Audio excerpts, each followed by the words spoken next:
C'est bon. Bon, donc, ravi de vous voir toutes là.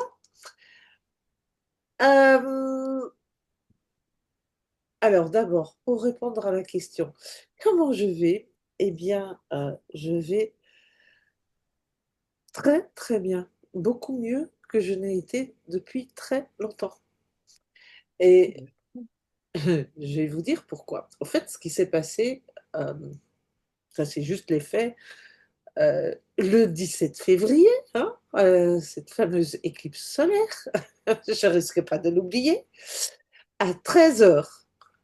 Mais pile à 13 heures, euh, j'ai senti des seaux d'eau froide dans le dos, vraiment qui longeaient la colonne vertébrale.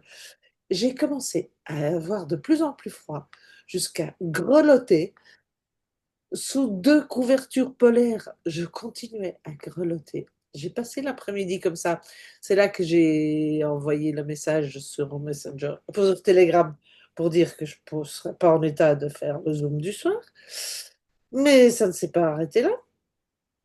Le soir, vers 8h30, 9h, j'arrivais, j'avais de plus en plus de mal à respirer. J'avais une pointe dans le poumon gauche. À chaque fois que j'essayais de respirer, c'était comme si on m'enfonçait une pointe dans le poumon. Donc je me disais, bon, là, je ne peux pas rester comme ça toute la nuit, ça ne va pas le faire. Donc j'ai appelé SOS médecin.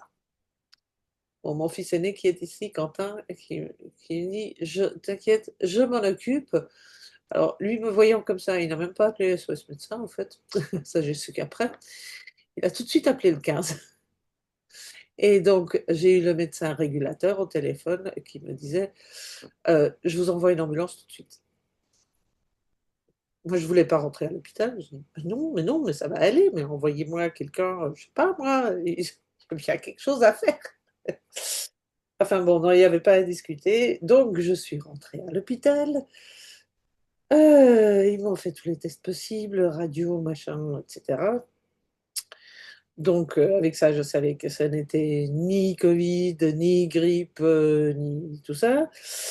Pour finir par savoir que c'était une infection bactérienne due à un pneumocoque. Donc, ils m'ont bombardé d'antibiotiques et je suis restée la nuit aux urgences parce que ma tension était trop basse, ma SAT était trop basse. Ils ne pouvaient pas me laisser partir dans un service où j'étais, entre guillemets, moins surveillée qu'aux urgences. Donc le matin, j'ai quand même fini par atterrir dans le service infectieux de l'hôpital de Saint-Malo. Et donc je suis restée là jusqu'au samedi matin. Enfin, je passe tous les détails là-dedans. Mais toujours est-il que le gros cadeau dans tout ça, c'est que j'ai arrêté de fumer.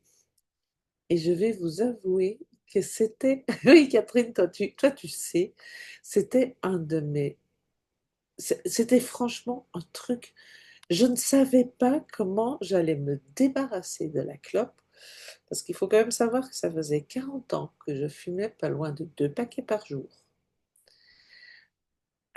Donc entre la dépendance à la nicotine et autres saloperies qu'il y a dans les cigarettes, et l'habitude du geste, euh, franchement, et puis bon, ben, je me dis, et puis ma vie, c'est pas,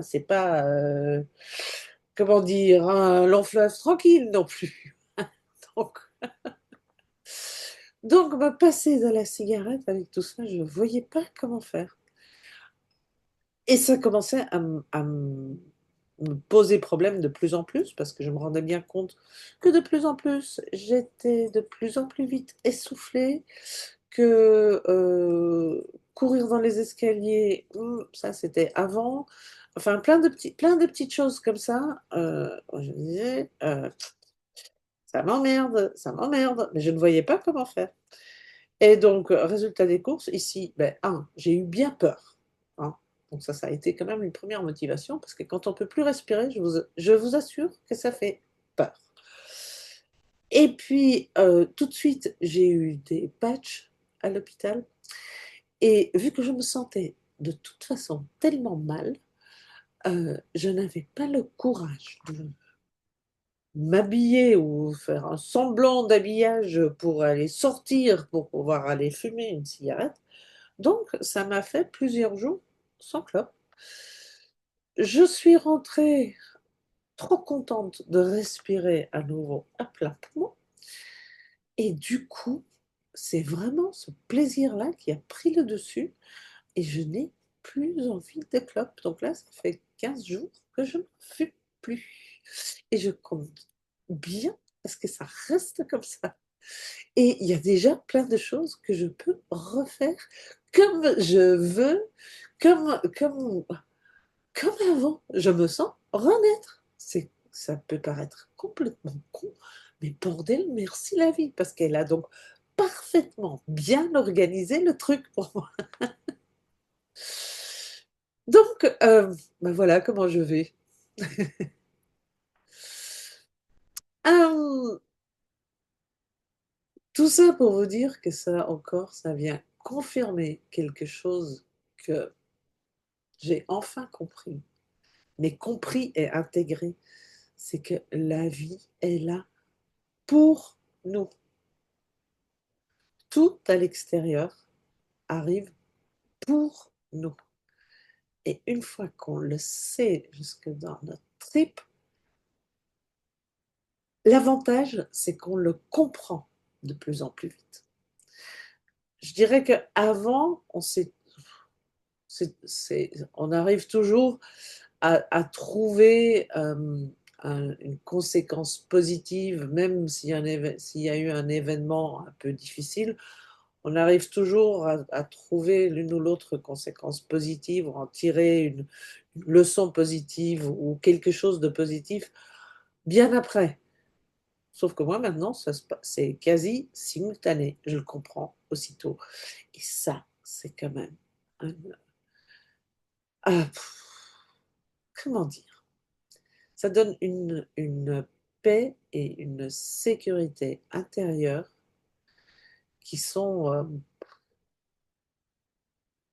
euh, je dirais inébranlables, mais c'est même pas le fait que ce soit inébranlable, ça donne un tel sentiment de bien-être que je vous le souhaite à toutes. Et donc là, on va arriver à donc, notre fameux décodage astrogénétique de cette pleine lune éclipse. Et avant d'y arriver, j'aimerais redire que, euh, comme l'a si bien formulé Nat dernièrement euh, lors d'un Zoom avec l'orfèvrerie, je crois que c'était ça, ou est-ce que c'était samedi qu'on était toute seule, je ne sais pas. Toujours est-il que les influences qu'il y a dans le ciel, elles sont fortes en ce moment, mais peu importe. Elles sont comparables à des vagues. Si on se trouve en mer et qu'il y a une grosse vague qui arrive, il y a plein de réactions possibles. On peut lui tourner le dos, et si on a un peu de chance, elle va juste nous soulever un peu, on va la sentir passer, mais sans plus. On peut la regarder sans trop réagir. On peut faire en sorte d'aller prendre la vague au bon endroit et de surfer dessus et de passer un moment formidable. Et tout ça, c'est avec la même énergie de base. Elle est là, elle est à notre disposition, mais c'est à nous d'en profiter, de l'ignorer. On en fait ce qu'on veut. Chacun est et reste toujours libre. Maintenant, la façon dont on prend les vagues dépend, selon moi, aussi du niveau de conscience dans lequel on se trouve. Parce que il y a donc clairement, bon, il y a plusieurs niveaux de conscience, mais je dirais, ce qui y a de plus le plus important, enfin ce qui nous concerne le plus actuellement, c'est le niveau de la troisième dimension, de la quatrième et de la cinquième. Alors, si on vibre à un niveau troisième dimension, on vibre dans la séparation. Donc la séparation, le manque, la peur euh, et tout ce qui découle de tout ça. Jalousie, inquiétude, enfin bon, allez-y. Elle n'est pas très enviable, cette troisième dimension. Après, il y a la quatrième dimension. Là, on prend conscience de notre pouvoir à transformer les choses.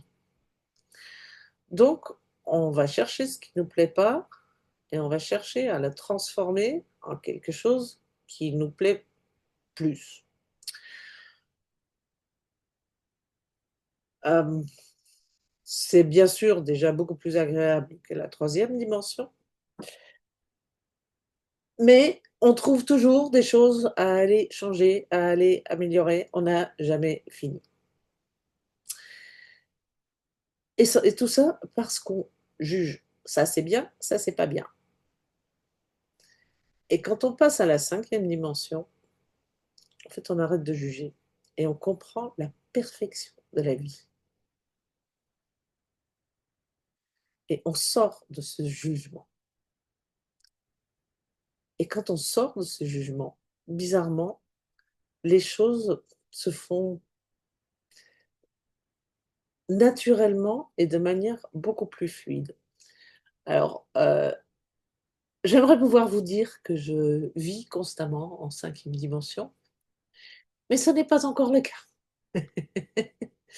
Et je crois que pour tout le monde, on fait des allers-retours entre les différentes dimensions, tout en passant euh, forcément de plus en plus de temps dans la dimension qui nous semble la plus agréable, même si on ne réussit pas à y rester constamment, parce qu'il y a encore une vieillerie qui vient nous déclencher, ou il y a euh, une connerie qui se passe, etc.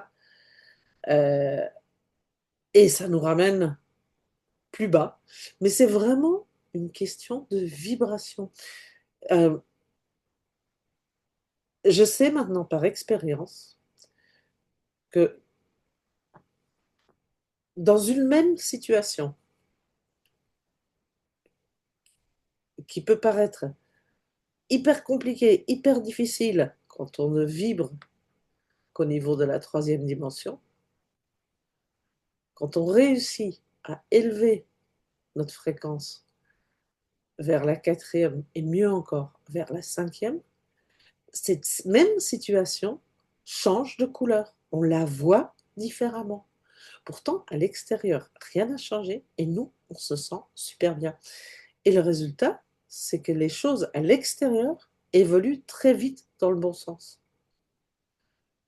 Et ça, tout le monde y a accès, tout le monde peut le faire et ça ne demande donc pas de changer quelque chose à l'extérieur. Mais ça, je crois que vous me croirez qu'en faisant l'expérience. Mais je suis sûre que certaines d'entre vous en ont déjà fait l'expérience. Je me rappelle Catherine avec une certaine expérience, avec une inondation qui s'est arrêtée parce qu'elle réussissait à être entièrement dans l'amour. Tu te rappelles, Catherine?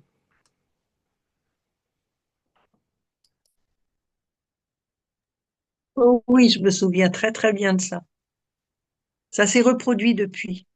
Eh bien, donc, voilà, c'est la preuve que en allant vibrer plus haut, mais ça commence à l'intérieur et ça influe sur l'extérieur, sauf que on ne peut pas aller vibrer plus haut pour influencer sur l'extérieur. Ça ne marche pas.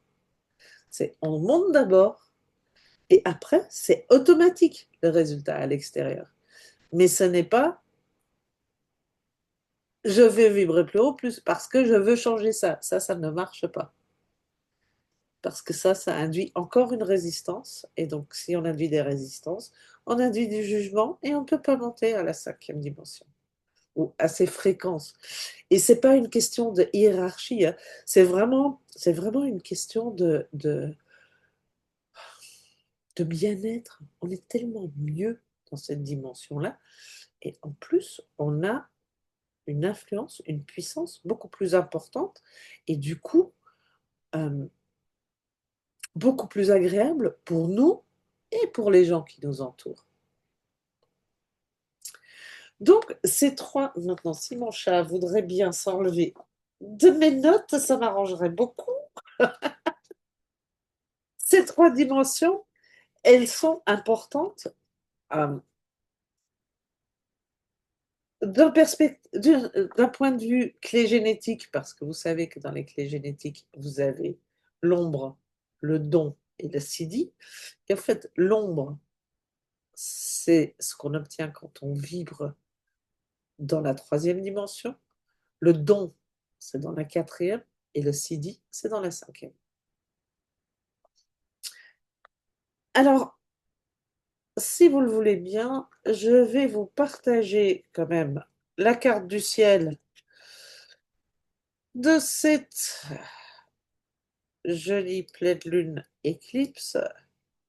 Parce que même si j'ai promis de ne pas faire technique, c'est quand même un décodage astrogénétique, donc je vais quand même vous partager la carte du ciel pour que vous voyez ce que ça donne. Voilà. Vous la voyez facilement? Vous la voyez bien, la carte du ciel? Vous la voyez en entier? Bon, nickel. Alors, on a donc, bien sûr, le Soleil opposé à la Lune, euh, par définition, puisque c'est une pleine Lune. Donc, cette opposition, elle monte en exergue la Lune, l'émotionnel, les émotions. Euh, cette pleine Lune, elle est accompagnée par un trigone et un sextile de Jupiter. Donc Jupiter, le grand bienfaiteur du zodiaque, qui est donc en trigone avec le Soleil, donc c'est un aspect bénéfique, et en sextile avec la Lune. Sinon, dans ce ciel, il y a aussi Mars, qui est en carré à Uranus. Donc Mars, c'est la guerre, la colère. Mais ça peut aussi être le feu de l'action. C'est pas uniquement négatif, Mars. Euh, Maintenant, il forme un aspect tendu avec Uranus, la planète de la liberté, euh, mais aussi une planète électrique et de changement rapide qui peut mettre la poudre au feu. Le feu au le feu aux poudres. Donc ça, c'est un aspect, bon, on y reviendra tout à l'heure parce que bon, ça correspond bien à l'actualité qu'on vit. Et puis, il y a toujours ce magnifique triangle ici entre la conjonction Neptune-Saturne, qui se trouve ici, Uranus et Pluton. Donc là, on parle vraiment d'un changement, je dirais, sociétal majeur. Pourquoi? Alors, je vais arrêter le partage parce que je préfère vous voir plus grand que de regarder ma carte. Euh, Saturne, Neptune en conjonction à 0 et quelques, maintenant 0, quelque chose ou 1 degré du bélier. Pourquoi est-ce que ça implique un changement aussi important? Euh, Déjà, les conjonctions Saturne-Neptune, ça n'arrive pas tous les jours. Mais la dernière conjonction de ces deux grandes planètes transpersonnelles au tout début du Bélier date quand même d'il y a 6000 ans. Donc pour vous dire que c'est quelque chose de plutôt pas coutumier, hein. C'est exceptionnel quand ça se produit. Maintenant, pourquoi ce tout début du Bélier est important? Parce que le Bélier est le premier signe du zodiaque. C'est là qu'on remet les choses en route. C'est là qu'on recommence quelque chose de nouveau. Donc, Neptune, la planète de la spiritualité par excellence, sort des poissons, donc sort de l'énergie du flou, du, du caché, du trop mystérieux, du sans limite, non défini des poissons, pour entrer dans le feu du bélier. Et tout ça soutenu par Saturne, parce que Saturne, ce n'est pas qu'une planète maléfique, quoiqu'elle en ait parfois la réputation. Euh, Elle a cette réputation parce que Saturne gouverne le temps, donc on dit que Saturne est lent. Mais en même temps, Saturne, c'est les bases solides, c'est les fondations pour quelque chose qui dure dans le temps. Donc, une spiritualité qui vient s'incarner dans le bélier et qui est appuyée dans la durée par Saturne, ça, c'est un véritable changement d'époque. Et ça, c'est vrai c'est dans le collectif, parce que euh, Neptune est bien sûr une planète transpersonnelle, donc c'est pour le collectif, c'est pour tout le monde que c'est vrai. Maintenant, en fonction de comment ça tombe dans votre thème natal, il y a des influences différentes. Alors, bien sûr, vous connaissez toutes ChatGPT. Vous pouvez aller demander à ChatGPT ce que ça fait pour vous, mais les réponses sont très approximatives. Euh, Ce que j'ai fait moi, c'est que je me suis créé un GPT sur mesure que j'ai moi-même alimenté avec les informations clés génétiques, design humain et astrologie, et qui vient donner des réponses hyper personnalisées pour chaque thème natal qu'on lui présente. Et donc voilà pourquoi je vais pouvoir vous donner par écrit l'influence pour vous, et rien que pour vous, de cette grande transformation qu'il y a maintenant dans, dans les astres, dans le ciel. Cette vague est là, elle est là pour tout le monde. Tout le monde peut choisir d'aller surfer dessus, ou vous pouvez faire comme si elle n'était pas là et continuer votre vie, et puis vous verrez bien si ça vous tombe dessus ou si ça te fait que vous soulevez légèrement. Mais ça, chacun est libre. Bon, vu vos réactions, j'ai l'impression que vous avez envie d'avoir vos analyses personnalisées. Donc, vu que vous êtes là, c'est le cadeau que j'offre ce soir. Euh, Sinon, si on regarde un peu plus que les génétiques, euh, le Soleil est dans la clé 63, le doute, et donc la Lune et la Terre sont dans la clé 64, l'artiste, la confusion. Donc, quand on vibre en bas, on est en plein doute, en pleine confusion, et le mental se rebelle parce que pour lui, c'est une question de survie. Il veut comprendre. Alors, la première chose à faire, si vous êtes dans ce cas-là, c'est arrêter de vouloir comprendre et prenez de la distance. Parce que c'est en prenant de la distance et de la hauteur que les choses vont automatiquement se décanter. Mais tant qu'on veut comprendre et qu'on reste dans ce contrôle, en plus la Lune et la Terre sont dans le signe de la Vierge. Donc la Vierge, elle veut contrôler le moindre détail. là, c'est vraiment, on lâche prise, on essaye de prendre de la distance parce que l'image globale va se dessiner dès qu'on lâche ce grip, ce truc de vouloir avoir le contrôle de la situation. Euh, Sinon, Neptune, Saturne, cette fameuse magnifique conjonction, se trouve dans la clé 25. La clé 25, c'est l'innocente. L'innocente est la clé qui euh, mène à l'amour de la vie. Une fois qu'on comprend que la vie nous aime et qu'on aime la vie, mais tout change de couleur. Et c'est en fait ce que je vous disais au début. Parce que quoi qu'il arrive, si vous savez que la vie est de votre côté et que tout s'arrange toujours et que tout est toujours pour votre plus grand bien, je vous jure, il n'y a plus rien qui peut fondamentalement vous inquiéter.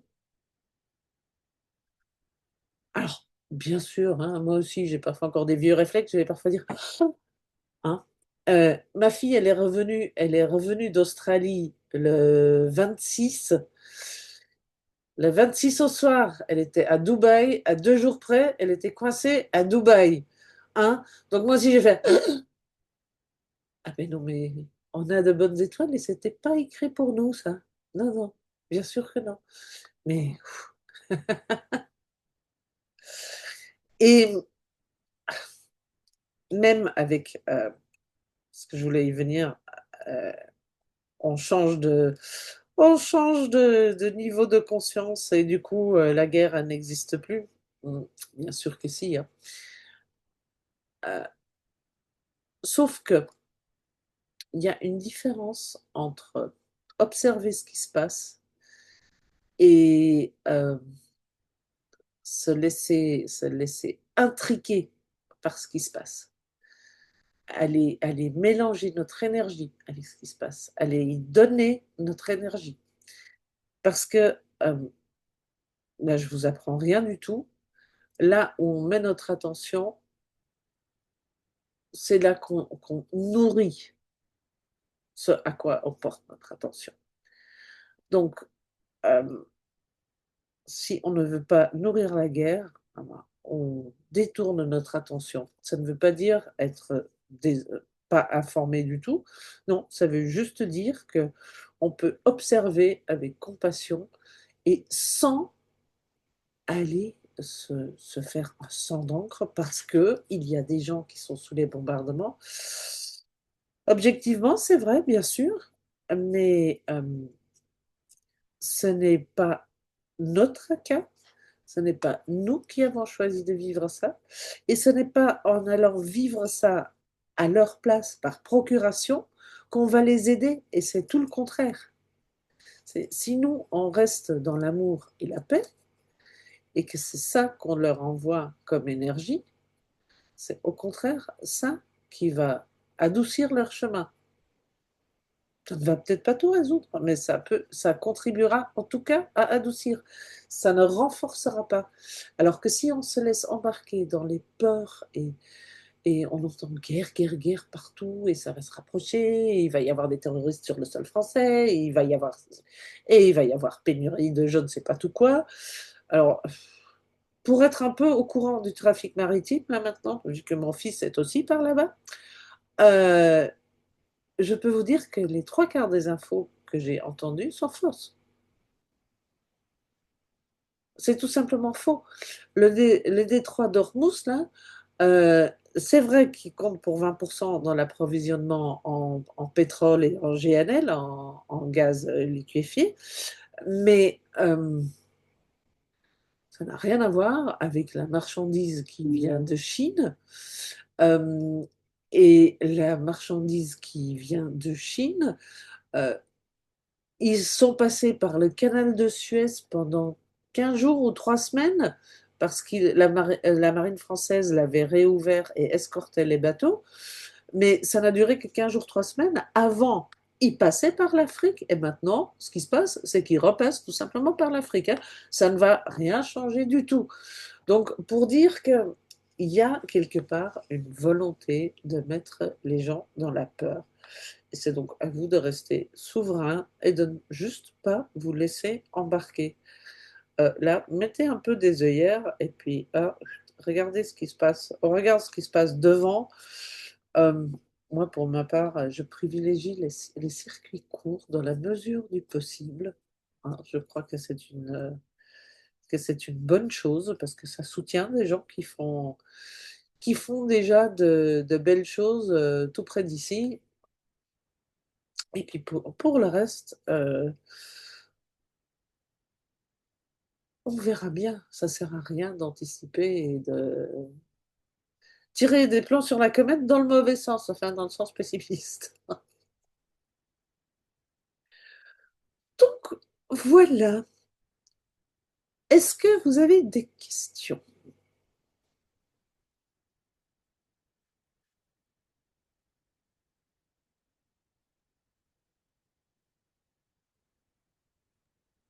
Les clés sur les autres planètes, parce que tu nous en as donné que quelques-unes, c'est important ou pas? Ouais, écoute, important. Non, non, parce que je crois que j'ai sorti ce qu'il y avait de plus important. On peut aller plus en détail, hein. On a Pluton qui est dans la 41, donc qui est l'initiateur, celui qui est à l'origine des choses, qui est dans les basses fréquences et la fantaisie. Mais la fantaisie, ça demande une explication pour moi parce que c'est loin d'être la même chose que l'imagination. Tant l'imagination est créative, la fantaisie est totalement irréelle, déconnectée de la réalité, dans le sens où euh, on part dans des montages dont on sait qu'ils n'ont pas de fondement, que ça ne sera jamais vrai.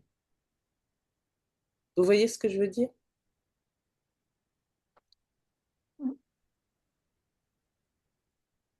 Avec l'imagination, on peut construire des trucs, on peut embellir des choses, on peut aller très loin, on peut repousser des limites, mais ça reste quelque chose d'incarné qu'on peut ressentir. L'imagination, non, ça part dans du La n'importe quoi. fantaisie. Ouais. La La fantaisie. fantaisie, pardon, ça part dans du n'importe quoi. Mm. Et puis, donc ça c'est Pluton donc ça c'est le côté ombre. Après, euh, en don, justement, on sort de cette fantaisie et il permet d'anticiper l'avenir en construisant sur le passé. Et c'est là qu'on obtient en fait une imagination incarnée.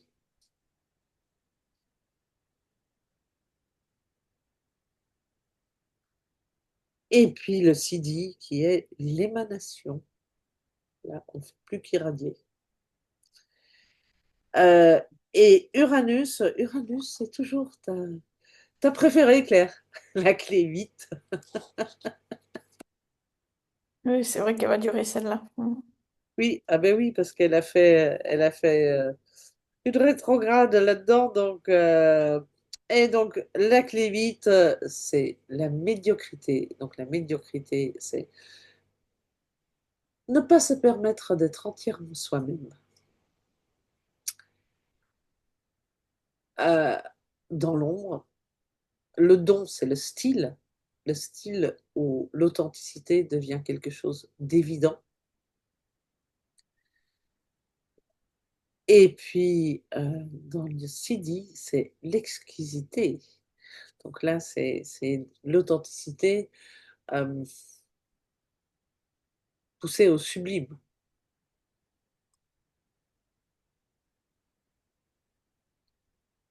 Je dirais, ça, ce qui représente ça pour moi, c'est un c'est les couchers de soleil. Ils ont tous, à chaque fois, cette exquisité. Ils sont tous différents et ils sont toujours exquis. Quel panache. Mais oui, c'est... Donc le défi de cette clé 8, c'est oser et s'autoriser à être soi-même à 100%, parce qu'il n'y a que ça qui est vraiment beau.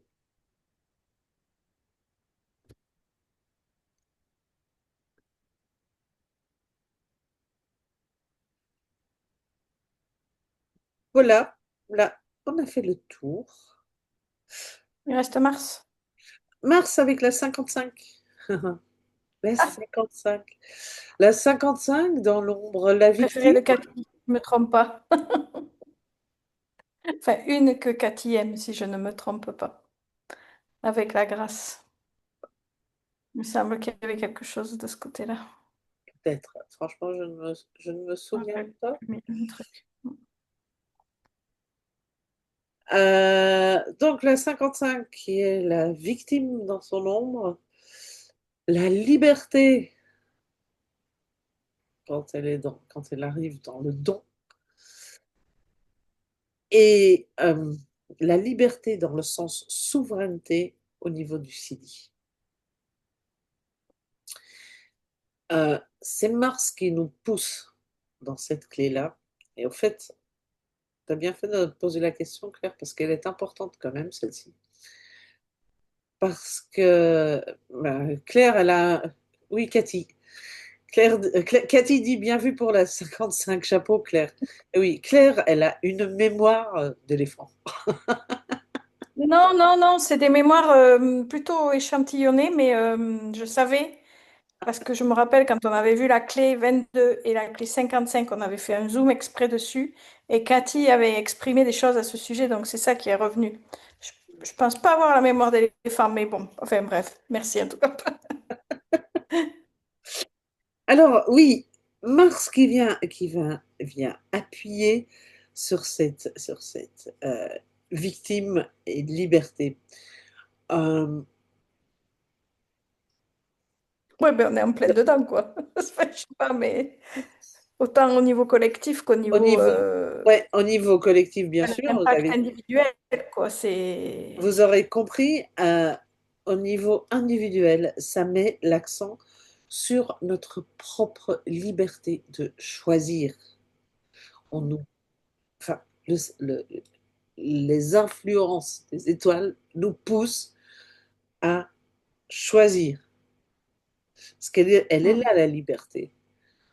On a toujours la liberté de choisir où on pose notre attention, où on pose, à quoi on donne notre énergie et comment on se positionne face aux choses. Cette liberté-là, on l'a toujours. Et plus on l'exerce, plus on devient souverain. Et moins il y a de choses dont nous sommes victimes. Enfin, il n'y en a plus, forcément.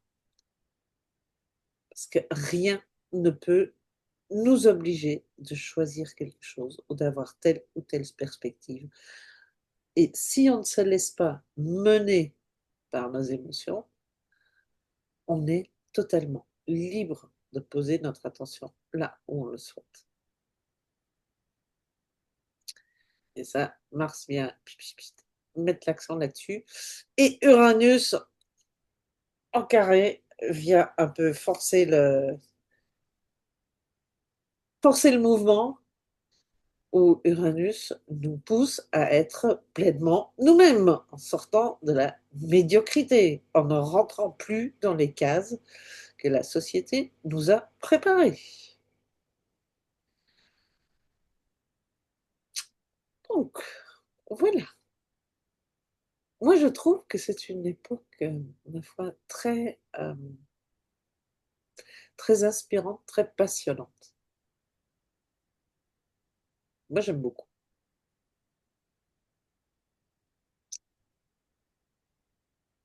Est-ce que vous avez d'autres questions, mesdames?